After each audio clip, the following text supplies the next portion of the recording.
오늘의 주요 뉴스입니다. 4세 이하 영유아를 대상으로 한 코로나19 백신 접종이 시작됐지만 첫날 접종은 3건에 불과했습니다. 부모들은 백신 접종 부작용이 우려된다며 당분간 지켜보겠다는 반응입니다.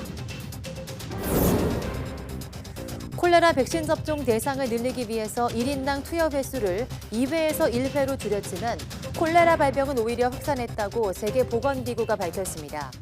지난 2021년엔 아프리카와 지중해 동부 등 23개국에서 콜레라 발병이 보고됐지만 지난해엔 30개국으로 늘어난 것으로 나타났습니다. 미국에서 챗 GPT 과제 대필로 교육 현장에서 문제가 불거진 가운데 우리 교육부가 관련 포럼을 열었습니다. 전문가들은 접속을 차단하기보다는 활용법을 연구하는 방향으로 가야 한다는 의견을 제시했습니다.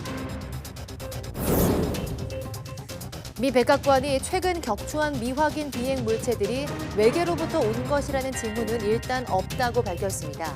이에 따라 비행 물체의 실제 조작 주체를 비롯한 비행 물체의 정체를 추가 분석 중이라고 미국 당국은 전했습니다.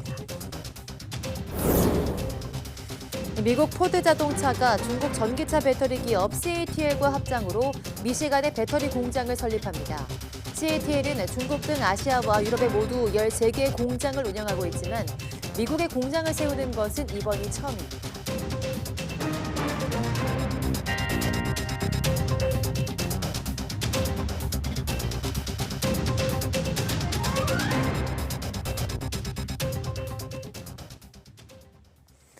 여러분 안녕하십니까? 2월 14일 사이언스 투데이 시작합니다. 오늘 0시 기준 코로나19 신규 환자는 14,371명으로 집계됐습니다. 한 주 전보다 1,700여 명, 2주 전보다 5,200여 명씩 적습니다. 화요일 발표 기준으로 설 연휴에 검사가 줄었던 지난달 24일 이후 3주 만에 최소 기록입니다. 신규 환자 가운데 국내 발생은 14,345명, 해외 유입은 26명입니다. 위중증 환자는 245명으로 9일 연속 200명대를 유지하며 지난해 10월 27일 이후 110일 만에 가장 적게 나타났습니다. 사망자는 11명으로 누적 사망자는 33,758명입니다. 생후 6개월에서 만 4세 이하 영유아를 대상으로 한 코로나19 예방접종이 시작됐지만 첫날 접종은 3건에 불과했습니다. 부모들은 백신 접종 초기 부작용이 우려된다며 당분간 지켜보겠다는 반응입니다. 신윤정 기자입니다.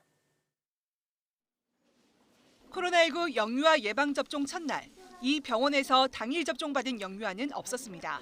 보호자들은 부작용 우려로 경과를 더 지켜본 뒤 접종 여부를 결정하겠다는 신중한 모습입니다. 어린 애기들한테 맞은 적이 별로 없고 성인들도 부작용이 있다고 하는 사람들이 많다고 하니까 그런 부분이 걱정돼서. 지난달 30일부터 사전 예약도 시작됐는데 예약 접종은 오는 20일부터 시작됩니다. 이가 개량 백신이 아닌 화이자의 초기 영유아용 백신이 8주 간격으로 3번 접종됩니다. 방역당국은 영유아는 소아 청소년에 비해 중증과 사망 위험이 높고 증상 발생부터 사망까지 기간이 매우 짧다며 백신 접종을 권고했습니다. 특히 심각한 면역 저하자와 골수 또는 조혈모 세포 이식, 만성 폐 질환 등을 겪는 고위험군은 접종이 적극적으로 필요하다고 밝혔습니다. 이 밖에도 천식과 알레르기성 비염, 각종 호흡기 질환, 아토피 등을 자주 겪으면 접종받는 게 좋다고 전문가들은 조언합니다. 낮에 멀쩡하다가도 밤에 갑자기 호흡곤란이 심해져서 급박하게 진행하는 경우가 있습니다. 그래서 호흡기 질환이나 기저질환을 갖고 있는 아이, 면역이 떨어진 아이들은 맞는 것이 좋겠습니다. 다만 건강한 영유아라면 부모가 자율적으로 판단해 선택하면 됩니다. 국가 감염병 위기대응 자문위 관계자도 생후 6개월 이상 모든 국민이 예방접종 선택권을 가지게 됐다는 데 의미가 있다고 밝혔습니다. 실제로 지난해 3월부터 먼저 시작된 5살에서 11살까지 소아에 대한 백신 접종률은 1% 수준에 그치고 있습니다. 방역당국은 미국과 일본, 캐나다 등에서 영유아 접종이 이루어지고 있고 주사 부위 통증과 피로 등의 증상이 중간 정도 이하 수준으로 나타나 3일 이내에 사라지는 것으로 보고됐다고 밝혔습니다. YTN 신윤정입니다. 한국 정부가 지난 11일부터 중국 입국자에 대한 단기 비자 발급을 재개함에 따라 중국도 한국 국민의 중국행 단기 비자 제한을 해제하기 위한 준비에 들어가 있습니다. 외교 소식통은 지난달 10일부터 중단했던 한국 국민의 단기 비자 발급을 재개하기 위한 기술적 준비를 하고 있다고 밝혔습니다. 주한 중국 대사관 관계자도 며칠 내에 한국인들의 단기 비자 발급을 재개할 것이라며 아마 멀지 않을 것이라고 말했습니다. 다만 중국발 입국자에 대한 PCR 검사를 유지하는 만큼 중국 정부도 상응하는 조처로 한국인들의 PCR 검사를 유지할 것으로 전망했습니다. 일본 정부가 다음 달 13일부터 마스크 착용 의무 완화 방침을 밝히면서 이른바 포스트 코로나 속도를 내고 있습니다. 하지만 이런 방침을 놓고 시민들의 우려와 불신의 목소리도 커서 현장에서 혼선이 이어질 수 있다는 지적이 나오고 있습니다. 보도에 김세호 기자입니다. 지난 10일 한 초등학교를 방문한 자리에서 마스크 완화 방침을 밝힌 기시다 후미오 일본 총리는 관계 강요와 협의를 거쳐 이를 확정했습니다.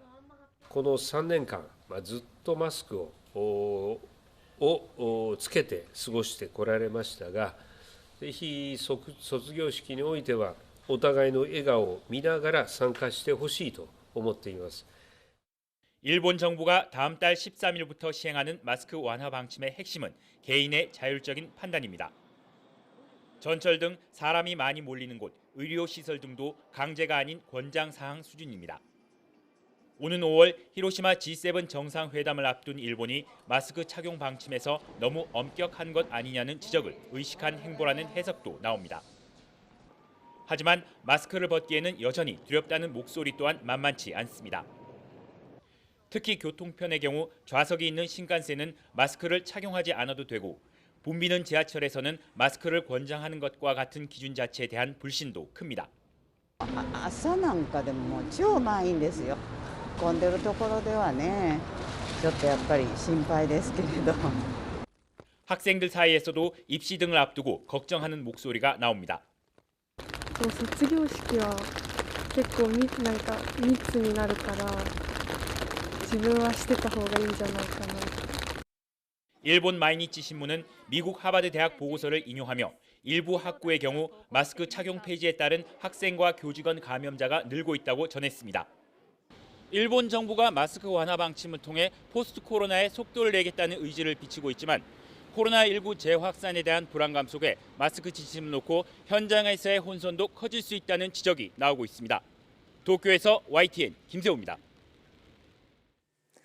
튀르키예와 시리아 강진으로 인한 사망자가 3만 7천 명을 넘어선 가운데 튀르키예의 13살 소년이 182시간 만에 기적적으로 구조됐습니다. 하지만 지진 발생 8일째에 접어들면서 건물 잔해에 갇힌 사람들의 생존 가능성은 빠르게 줄어들고 있습니다. 보도 이상순 기자입니다. 건물 잔해 속에서 방금 나온 생존자에게 보온 담요를 덮어주고 있습니다. 구조대원의 손을 꼭 잡고 있는 이 생존자는 13살의 튀르키예 소년입니다. 추위와 공포 속에서 무려 182시간을 버텨낸 기적의 생還입니다. 구조대가 건물 잔해 속으로 진입했습니다. 맨손으로 흙을 파내기 시작합니다. 안쪽에 2명의 생존자가 있습니다. We seen them yesterday, we seen them today. They are still alive. They are still in very good condition because with the thermal cameras, with the heat what we get, we can understand their conditions. So it's already a miracle. 한시라도 빨리 구해야 하지만 추가 붕괴 위험성 때문에 구조 작업은 더디기만 합니다. 하지만 지진 발생 8일째에 접어들면서 생존자 구조에 대한 희망은 점점 사그라들고 있습니다. 튀르키예와 달리 피해 상황이 제대로 집계되지 않고 있는 시리아의 피해 규모가 드러나면 인명 피해는 더욱 급속도로 늘어날 것으로 보입니다. 더구나 영하의 날씨 속에 생존의 골든타임 72시간은 훌쩍 지나버렸습니다.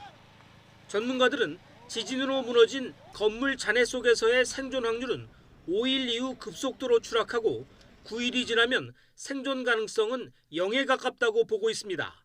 YTN 이상순입니다. 튀르키예 강진 발생 일주일이 넘기며 피해 지역마다 굴삭기로 잔해를 제거하는 곳도 늘어나고 있습니다. 집이 무너져 갈 곳이 없는 주민들은 기거할 텐트가 턱없이 부족해 최악의 상황에 내몰리고 있습니다. 김선희 기자입니다. 금방이라도 쓰러질 듯 기울어진 건물. 주민들은 오늘도 철골로 뒤덮인 콘크리트 더미에 망연자실 서 있습니다. 거리에서 지낸 지 벌써 수일째. 가장 참기 힘든 고통은 희망이 없다는 겁니다. Yani devletten en azından yani iyi yerleşim yapılsın, denetim yapılsın. Yani insan Valla şimdi bugün artık 8. gün. Yani yine de Allah'tan umut kesilmez. Ben sanmıyorum şahsen yani. Şahsen. Evet. 일부 지역은 구조 작업이 취소되며 굴삭기로 잔해 제거 작업이 시작됐습니다. 아직도 간간히 생환 소식이 이어지고 있지만 잔해 철거 대상 지역은 점점 늘고 있습니다. 알레포를 찾은 UN 구호 사무총장은 지진의 구조 단계가 막바지에 왔다고 말했습니다. Zones of the earthquake is at the rescue phase and is dragging live people out from the rubble and finding those who died in the rubble. That's coming to a close. 카흐라만 마라슈의 7개 지역에서 구조 작업이 종료되는 등 이제 매몰자 구출보다 생존자들 지원에 초점이 옮겨가고 있습니다. 하지만 튀르키예와 시리아를 합쳐 여전히 약 3천만 명이 집을 잃고 추위와 배고픔, 약탈의 위험에 시달리고 있습니다. 특히 위생에 취약하고 물이 부족한 시리아는 콜레라 같은 수인성 전염병이 창궐하며 2차 재난으로 최악의 상황에 내몰리고 있습니다. YTN 김선희입니다. 튀르키예가 강력한 지진으로 엄청난 피해를 입은 가운데 남부의 한 소도시에서 사상자는 물론 무너진 건물도 없어 관심을 모으고 있습니다. 불평불만에도 불법 건축을 허용하지 않은 시장 덕분이었습니다. 김원대 기자입니다. 우리나라 긴급 구호대가 구조 작업을 벌이고 있는 튀르키예 남부 하타이주. 이번 강진으로 건물 수천 채가 무너지며 막대한 인명과 재산 피해가 발생했습니다. 그런데 하타이주 중심부에서 북쪽으로 110km 떨어진 인구 4만 2천 명의 소도시 에르진에서는 단 한 명의 사망자도 없고 단 한 채의 건물도 무너지지 않아 대조를 이루고 있습니다. 웨케슈 엘마솔루 에르진 시장은 현지 언론에 에르진에는 지진으로 인한 사망자나 부상자, 무너진 건물의 잔해도 없다고 확인했습니다. 그러면서 에르진이 무사했던 건 도시 내 불법 건축이 없었던 덕분이라고 밝혔습니다. 엘마솔루 시장은 자신은 어떤 식으로든 불법 건축을 허용하지 않았다면서 이 때문에 반발을 자주 샀다고 말했습니다. 시장에 당선된 직후 친척이 찾아와 불법 건축으로 벌금을 물게 됐다고 말하기에 해줄 수 있는 게 없다고 답하자 튀르키예에서 당신만 고상한 줄 아느냐고 면박을 당했다는 일화도 전했습니다. 불법 건축은 튀르키예에서 이번 지진의 피해를 키운 대표적 요인으로 꼽히고 있습니다. 1999년 17,000명이 숨진 대지진 이후 내진 규제가 강화됐습니다. 또 2018년 규제가 확대돼 지진이 발생하기 쉬운 지역에서는 건축물에 고품질 콘크리트를 씌우고 철근으로 보강하도록 했지만 현장에서 이는 잘 지켜지지 않았습니다. 여기에다 불법 건축 건물주에게 벌금을 부과하는 대신 무허가 부동산이나 법 위반 건축물 등록을 허용하는 건축 사면 남발이 상황을 더욱 악화시켰습니다. YTN 김원배입니다. 세계보건기구 WHO는 세계 곳곳에서 창궐하는 콜레라에 대응하기 위해서 백신 투여 규정을 완화하며 확산 차단에 시도했지만 여전히 콜레라 발병 사례가 끊이지 않는 것으로 나타났습니다. WHO는 현지 시간 성명을 통해서 2021년에는 주로 아프리카와 지중해 동부 등 23개국에서 콜레라 발병이 보고됐지만 작년에는 30개국까지 발병 국가가 늘었다고 밝혔습니다. WHO는 특히 시리아와 레바논 등 콜레라 발병이 잦지 않았던 지역에서도 작년 9월 이후부터 감염이 확산하고 있다고 우려했습니다. 콜레라는 콜레라균에 오염된 물이나 음식을 먹고 나서 보통 24시간 안에 쌀뜨물과 같은 설사와 구토 증상을 보이는 감염병입니다.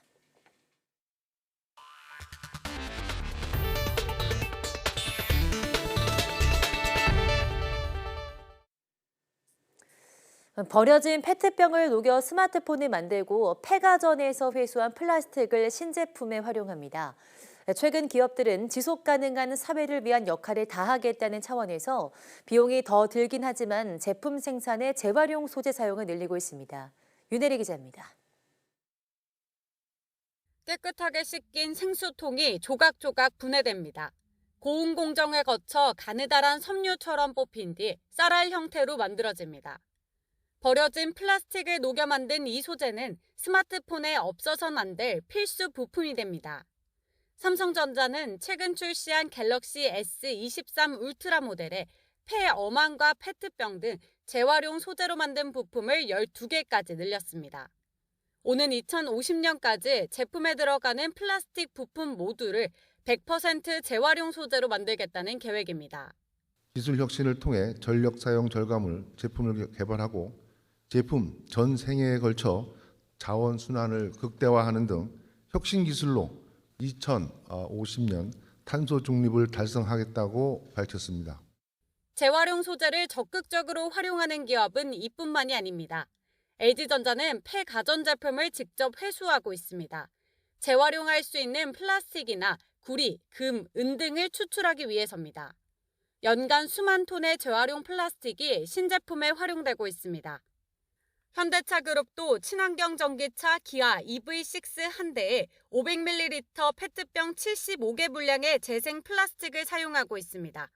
이렇듯 기업의 지속 가능한 경영이 중요해지면서 재활용 소재를 활용한 제품도 늘어나고 있지만 문제는 비용입니다. 재활용 공정에 드는 비용이 결국 제품 원가 상승으로 이어질 수 있다는 우려가 나오기 때문입니다. 하지만 기업들은 환경보호와 지속가능한 경영은 앞으로 나아가야 할 방향이라며 소비자에게 비용을 전가하진 않겠다는 계획입니다. YTN 윤혜리입니다. 인공지능 반도체 기업 리벨리온이 국내 최초로 챗GPT의 원천 기술인 트랜스포머 계열 자연어 처리 기술을 지원하는 인공지능 반도체 아톰을 출시합니다. 지난해 6월 설계를 마치고 삼성전자 파운드리 5나노 극자외선 공정을 거친 아톰은 상반기 출시 예정인 KT의 초거대 인공지능 서비스 믿음 경량화 모델에 탑재될 예정입니다. 트랜스포머 모델은 문장 속 단어와 같은 데이터 내부의 관계를 추적해 맥락과 의미를 학습하는 신경망을 뜻하며 이미지 검색 같은 비전 모델로도 활용할 수 있습니다. 100만 가입자를 모으는데 단 5일이 걸릴 정도로 선풍적인 인기를 끌고 있는 챗GPT. 미국에선 과제 대필로 교육 현장에서 가장 먼저 문제가 불거지고 있는데요. 교육부도 챗GPT 관련 포럼을 열었는데 접속을 막기보다는 활용법을 연구하는 방향으로 가야 한다는 의견이 대세였습니다. 장하영 기자입니다. 챗GPT가 첫 선을 보인 지 석 달째, 교육부가 내부 포럼을 열었습니다. 먼저 신문물 시험부터 한국의 에듀테크를 주제로 한 보고서 목차가 몇 초 만에 주르륵 나오는 걸 보고 감탄과 한숨이 교차합니다. 슬로건 바로 이제 나왔네요. 5초 만에. 저희 사무관님이 실제로 챗GPT를 써가지고 제가 사전을 직접 찾아보는 것보다는 디지털 교육과 관련된 L로 시작된 단어 얘기해줘 이런 식으로 얘기하니까 훨씬 더 빠르게 정보를 찾을 수가 있더라고요. 소설 각색에 시 창작, 짧은 퀴즈 내기까지 모두 학교 현장에서 수업이나 과제 또는 시험으로 가르치고 배우고 평가받던 내용입니다. 실제로 국내에서도 한 국제학교에서 챗GPT를 활용해 영문 에세이를 냈다가 적발됐고 이미 계절학기 과제에 챗GPT를 활용하고 있다는 대학생들도 적지 않습니다. 교육부는 지난해 8월 교육 분야 인공지능 윤리 원칙을 마련했지만 개정 보완할 계획입니다. 생각했던 인공지능이랑 제가 보고 있는 인공지능이 너무나 많이 달라져서 이제 이 윤리가 이제 원칙이긴 하지만 좀 더 학교 현장이나 교육 현장에서 적용되기 위한 어떤 또 다른 고민이 필요한 시점이 아닌가라는. 하지만 원천적으로 접속을 차단하거나 과제 활용에 챗GPT 사용을 금지하는 방식보다는 어떻게 잘 활용할지에 초점을 맞출 예정입니다. 정답률이 그렇게 높지 않아가지고 챗GPT를 동원해가지고 썼더니 빵점을 맞았다고 합니다. 이제 대학뿐만 아니라 초중등 교육 현장에도 도입하는 방식에 대해서 되게 고민이 많을 것 같고 이 인공지능은 굉장히 대화에는 좋은 것 같아요. 근데 거기에 어떤 출처도 명시되어 있지 않고 너무나도 큰 글귀의 이제 지각 변동을 야기할 수 있는 어떤 기술임과 동시에 또 너무나도 잘 사용할 수 있는 어떤 기술이라는 생각이 들어서 교육부는 다음 주에는 챗GPT가 교육에 미치는 영향과 방향에 대한 디지털 교육 학술 회의를 열 계획입니다. YTN 장하영입니다. 최근 잇따라 격추한 미확인 비행물체들에 대한 광범위한 조사를 하라는 바이든 미국 대통령의 지시에 따라 조사한 결과 일단 외계로부터의 활동이라는 징후는 없다고 미 백악관이 밝혔습니다. 카린 장피에르 백악관 대변인은 브리핑에서 이들 비행체가 외계로부터의 활동인지 여부에 대한 질문에 외계인 또는 외계 활동의 징후는 없다고 말했습니다. 존 커비 백악관 국가안보회의 전략소통조정관도 브리핑에서 미국인들은 이번 비행체와 관련해 외계인에 대한 우려할 필요가 없다고 언급했습니다.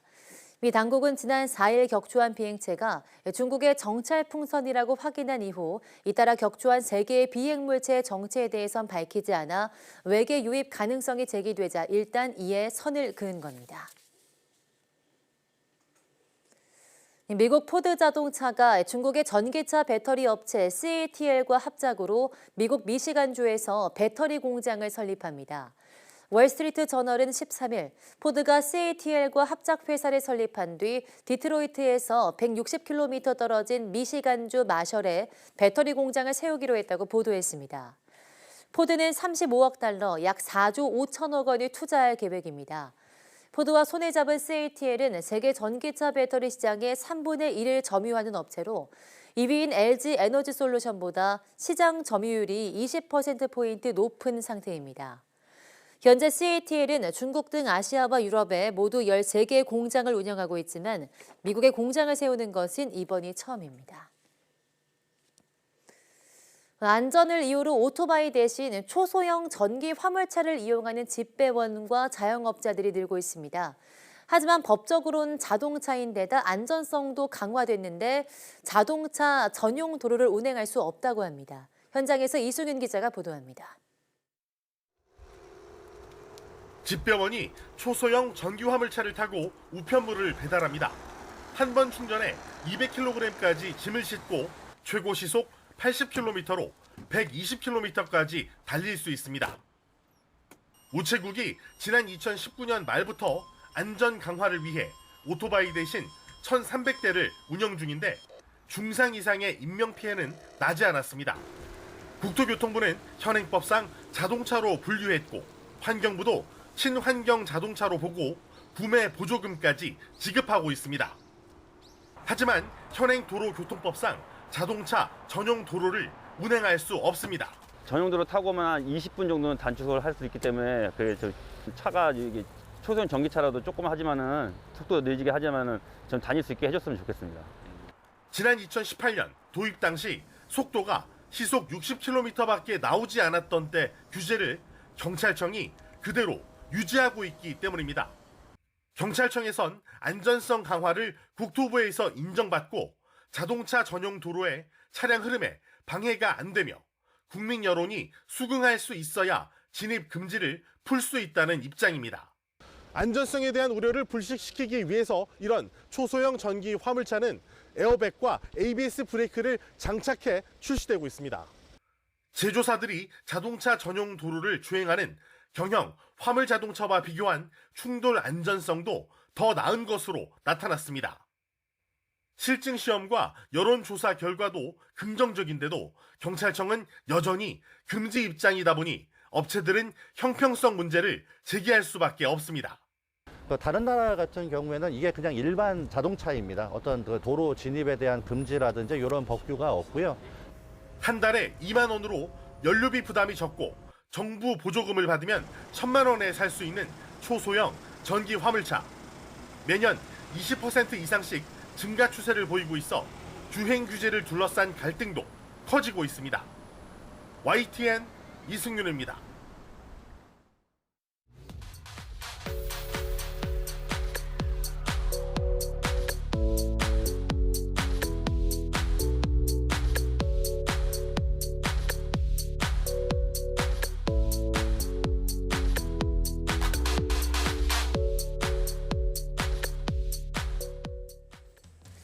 지난 한 해도 기후위기가 전 세계를 덮치면서 인명피해는 물론 폭염으로 활주로가 녹아 항공기 운항이 중단되고 가뭄으로 농산물 수급이 악화하는 등 많은 경제적 피해도 가져왔는데요. 세계적인 재보험사가 이런 기후 재난을 경제적 피해 규모를 보험 보상금을 기준으로 정리한 보고서를 발표했다고 합니다. 오늘 오후 사이언스 투데이 날씨와 개론에서 관련 내용 자세히 이야기 나눠보겠습니다. 많은 시청 바랍니다. 함께해 주신 여러분 고맙습니다.